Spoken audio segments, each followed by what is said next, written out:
have to ask, Danny, would you like to lead in? Yeah, sure. Why not? Okay, cool.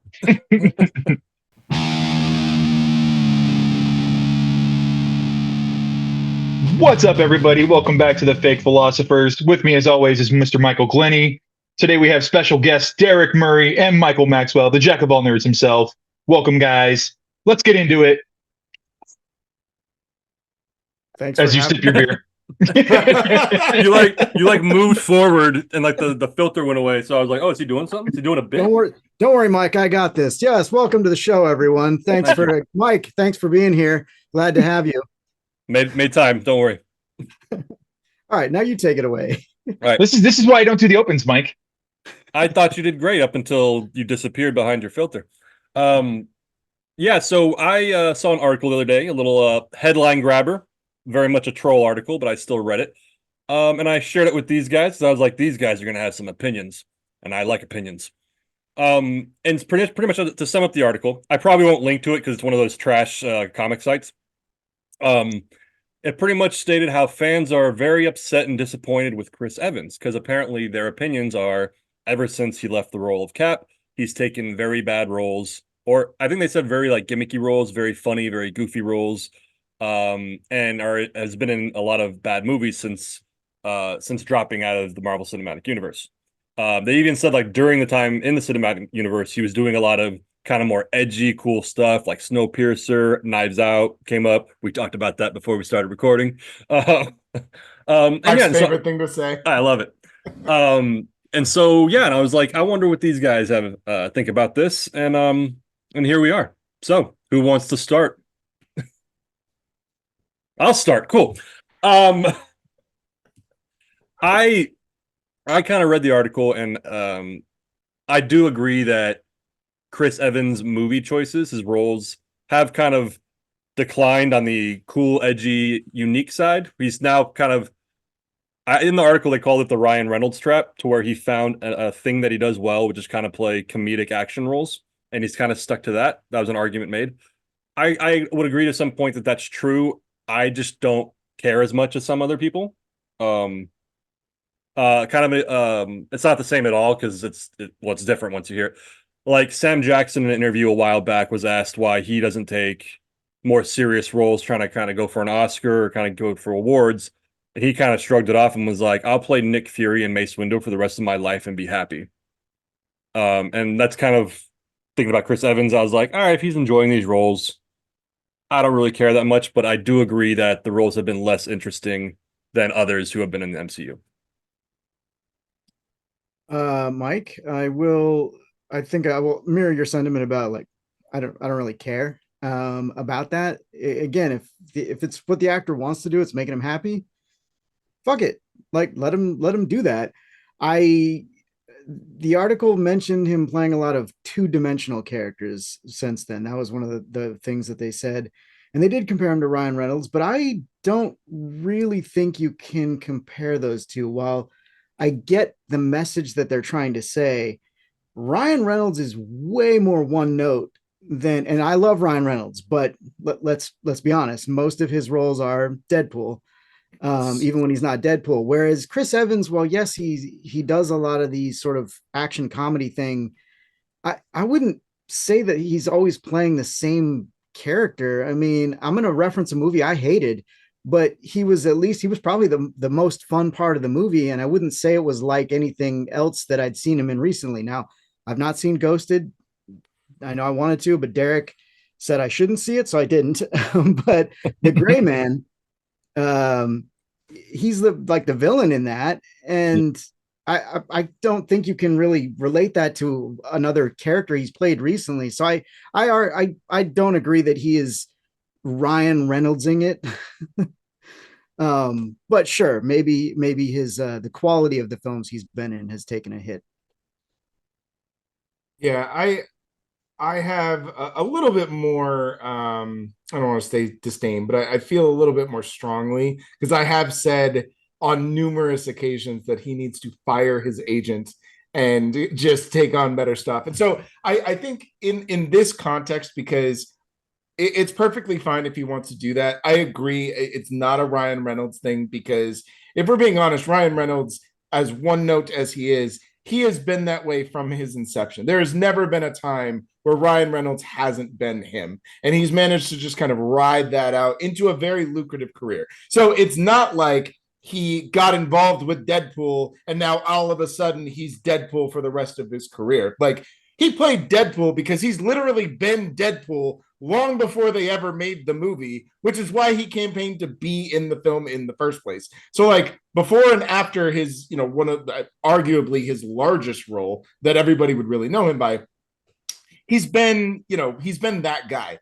I will actually defend Ryan Reynolds a little bit more because I do think he has attempted to push the limits into things that, while he might not necessarily have the bandwidth to do it, he at least has the charisma to try and attempt drama, to attempt things that are just slightly outside of his wheelhouse. And I think some of this has to do, and I guess we can talk a little bit about like pre-Chris Evans, because I feel like not pre-Chris Evans, little pubescent Chris Evans, in not another teen movie with his boyish charm. I feel like he got attached to the MCU very early on in his career. And while he has movies, you can feel him kind of like trying to figure out where he wants to fit in. And then he gets this Captain America role, and it basically defines his life for the next 10 years. Like, and when you look at a lot of these other guys, they have been actively working for much longer. So I think it's foolish to compare him to people like Samuel Jackson and Robert Downey Jr. and these guys that have been like A-list Hollywood superstars long before someone wrote them a fat check to show up in the MCU. Like, of course they're going to have more successful careers. Like, they've already been incredibly successful. We're cinephiles, so we've seen Cellular, but if you ask 10 people, no one's going to even know that movie existed. Like, that's such a niche thing that only we know. So I think I do feel like he's just kind of listless, and he hasn't really been able to figure out what it is he actually wants to do with his fame, with his charm. Ghosted is an abomination. Red One just looks it just looks abysmal to me. Like, it just looks awful. And lastly, like, I'll agree with Mike. I despised everything about the Gray Man except him. So that was him channeling some of that charm and being something different. But that's the only time he's done that post the MCU. And I think talking about his cameo game is on point. What the shit? When I looked it up, when I looked up his Wikipedia, I thought for sure, I was like, oh, we're going to have like 10, 15 movies to talk about after Endgame. No, it's like 2 and like 90 cameos. Like, he really, that's one thing after I read the article is because I read the article and I started forming opinions. Then I stopped and I was like, what have I seen him in since Endgame? And I was like, Deadpool and Wolverine. All right. What was the one with Ryan Reynolds, the video game one? Free Guy. That one. Free Guy. There you go. Free Guy. I was like, and then when you were saying, I was like, right, he's just cameoing everywhere, living his best cameo life. Cool. Danny? Okay, so there was an interview, and I want to say it was after Infinity War, where he said he wants to focus on getting back behind the camera. I remember that. And that's why he did Gifted, and he directed Gifted, right, Derrick? Yeah. And so he wants to spend more time doing that, and I think he wants to get into screenwriting, doing more directing, and I think these straight to Netflix movies, these Red One type movies, like free him up to do that. And I'm not one of these guys out here saying that he owes it to fans to do more good stuff. Like, fuck that. He's gonna do what makes him happy. And if doing these kinds of movies and making the paycheck for doing those movies is what makes him happy, fuck it, do it. I don't fucking care. But I think a lot of it comes from he wants to spend more time behind the camera doing that kind of work. And I'm all for it. Go nuts. Real quick, Derrick, while Danny was talking, I just kind of thought about something you said. I'm not sure if it was what you were alluding to, and I just missed it. It kind of, I work in metaphors. I remember this girl I knew in high school started dating a friend of mine, and he was a heavy drinker. and they were dating, and things started getting serious, and she started getting mad at him for drinking so much, and he was like, "This is who I've always been. What's wrong with you?" And that didn't work out for other reasons. But the point being, now that you kind of listed some of his pre-Cap stuff, I do remember when he got cast as Cap, I was kind of like, like, because like you said, all of his movies, Not Another Teen Movie, Cellular, even Push was kind of like borderline goofy. That's what it's called, right? Push. I actually like really Push. like Push. I like Push. I I'm not love talking Push. shit. I like Yeah. Push, Losers, like all Losers that. is all great. those- Losers is great. Again, I'm I not love talking Losers. shit. I liked Chris Evans' portfolio, but you kind of, I'm not sure if it's what you meant, but you kind of touched on to where this is what he does. This is where he excelled. He got cast as Cap, and that was kind of the outlier at the time. I remember thinking Yeah. like, that guy. And then granted, he fucking nailed it. But so then, and he did a couple of edgy shit, like I said, Knives Out, Snowpiercer. I didn't think I liked that movie going into it. I thought the premise was weird, but it was fucking crazy good. Bong And then comes Joon-ho, man, can't miss him. right. And then, but coming out the other end of the MCU, he's kind of just doing the same movies he did before the MCU, like kind of the. Granted, I'm not defending the two-dimensional nature of some of the characters, but the kind of softer comedy action movies. Granted, I didn't see The Gray Man, so I can't comment on that. Been But spared. yeah, and now I don't really plan to. But yeah, and so it's just kind of interesting that that's kind of that's where his strength was doing the kind of soft action comedies, and they were always good. Maybe they're not now. I haven't really seen them. But anyway, that was an observation I kind of took from what you said, and yeah, go for it. No, so I wanted to just real quick on Danny's point. Like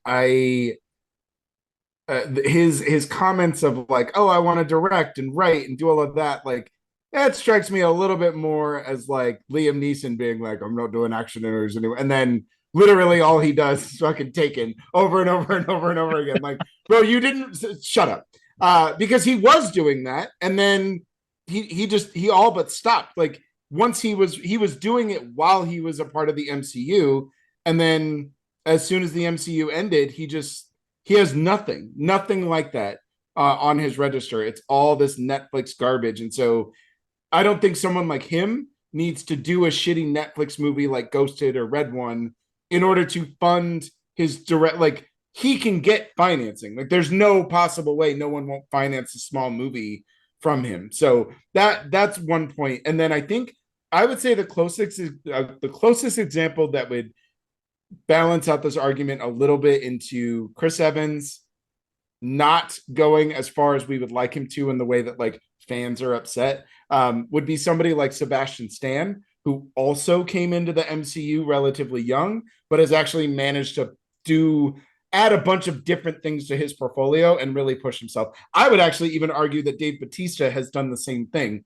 where Dave Bautista came in as a relatively unknown actor, right? Like even though he's got all the fame and whatever, and then as soon as he left the MCU, he has been adamant about trying to do different things as much as he possibly can to be a legitimate actor. So I would scratch off the Samuel Jacksons and the Robert Downey Jr.'s and probably pair him in that kind of category. And I think that's where the separation is, where it's like these guys are actively trying to do new things, and Evans is just kind of like coasting on cameos and cashing out that Netflix money. And like you guys said, if that's what he wants to do, you're right. He doesn't know it's a goddamn thing. And who knows? Maybe he'll just end up back in the MCU like Robert Downey Jr. So right.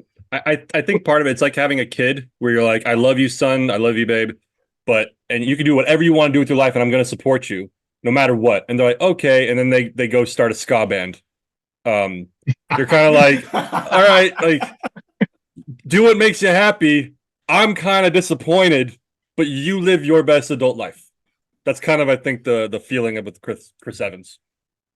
I was going to bring up a point. You brought up Batista, and like I'm wondering if like kind of playing Captain America maybe ruined Chris Evans a little bit, because Dave Bautista, in order to like pursue more serious roles, has lost like 200 pounds and like really shrank.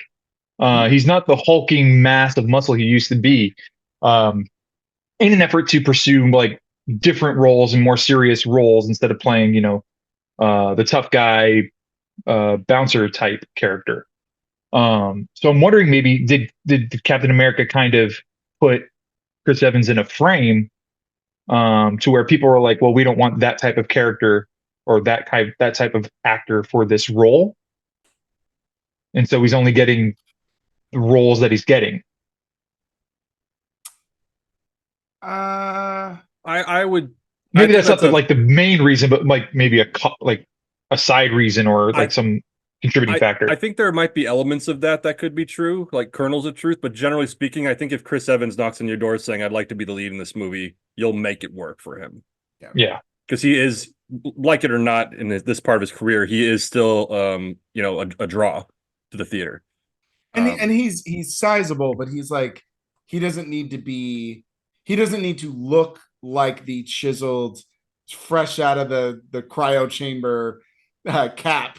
He's not. He doesn't walk around like the helicopter scene in Civil War. Like, you know what I mean? Like, he doesn't walk around like that. He actually has a relatively smaller frame, even though he's obviously he stays in great shape, but he's not like, he wasn't a wrestler who just did steroids for 20 years and then suddenly was like, oh, I'd like to see my grandkids, and then stopped. Like, that's, you know what I mean? Like, those are two kind of different body types, I feel like. I also don't like that article compared him to Robert Downey Jr. in their career trajectories, like ignoring the, like, we're going to pretend that Robert Downey didn't do Dr. Dolittle afterwards. That's fair. That's a fair point. That's fair. I think a more apt comparison, if we're gonna like say good versus bad, I would kind of look more at Hemsworth, because granted Hemsworth is still part of the MCU, but like he has kind of run the gambit of all the different roles he could play. Extraction was fucking interesting as hell, and then he comes out in Men in Black International. Let's Dr. Dolittle sweep that underneath, and everybody gets one apparently. Yeah, that's Furiosa.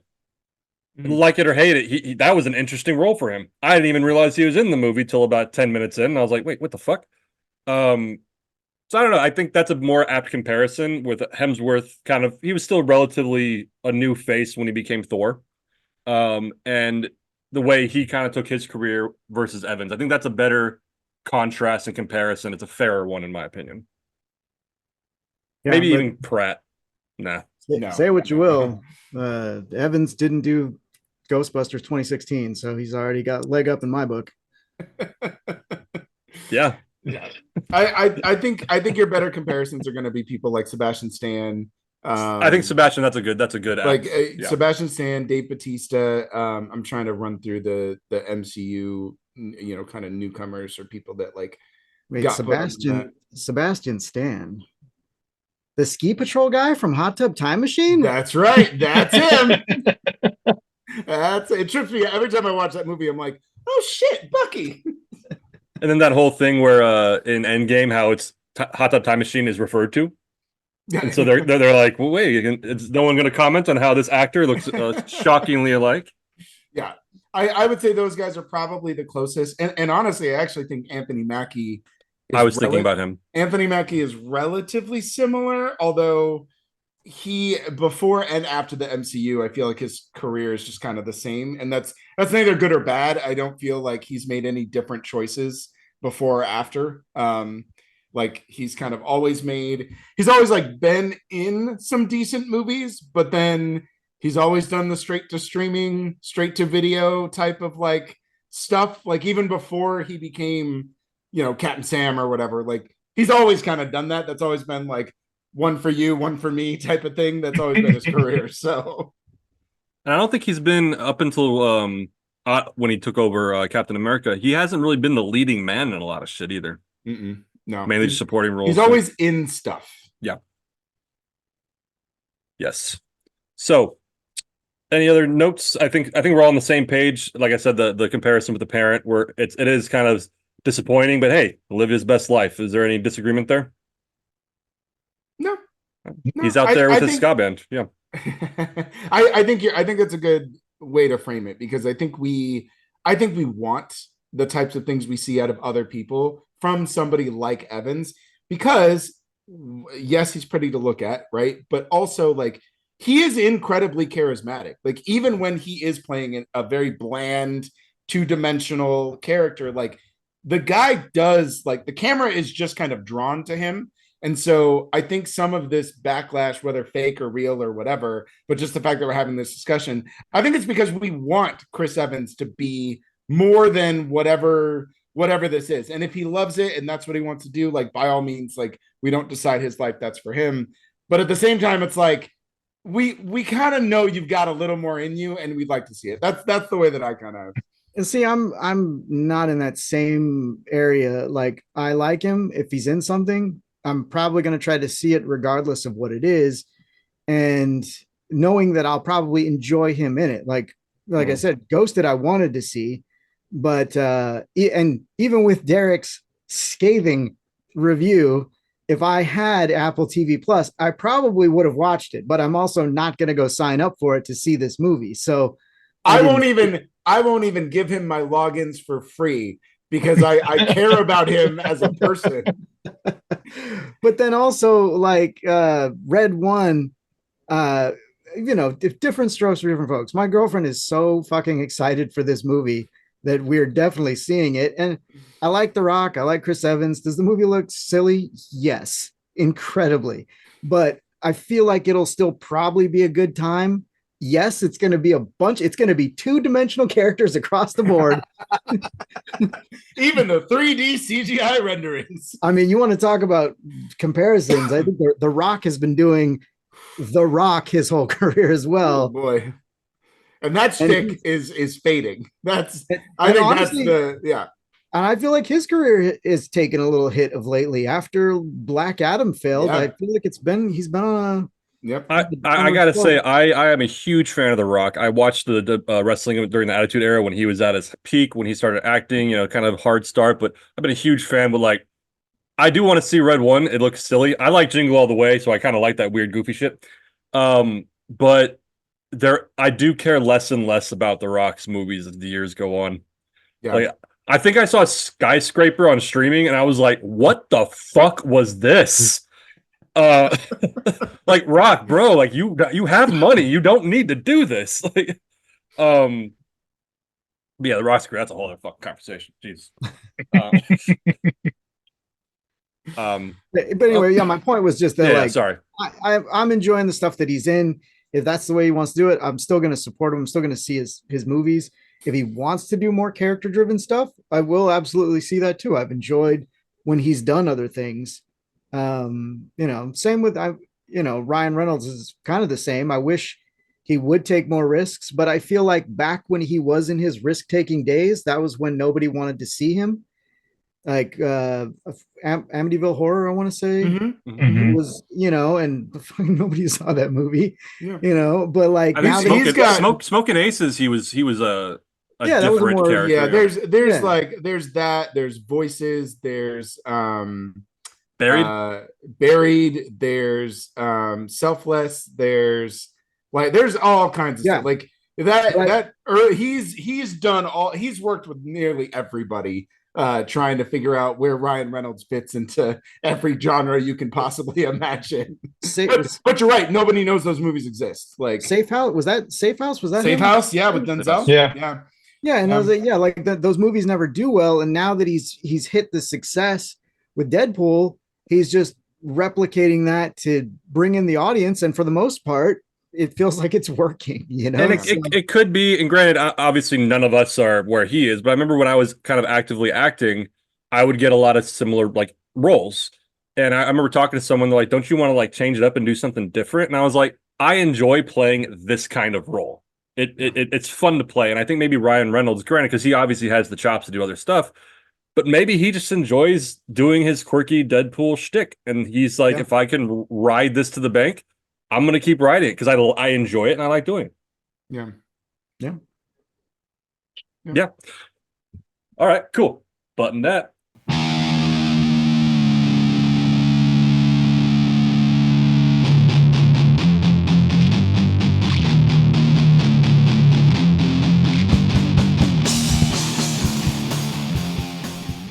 Recording. Stop recording.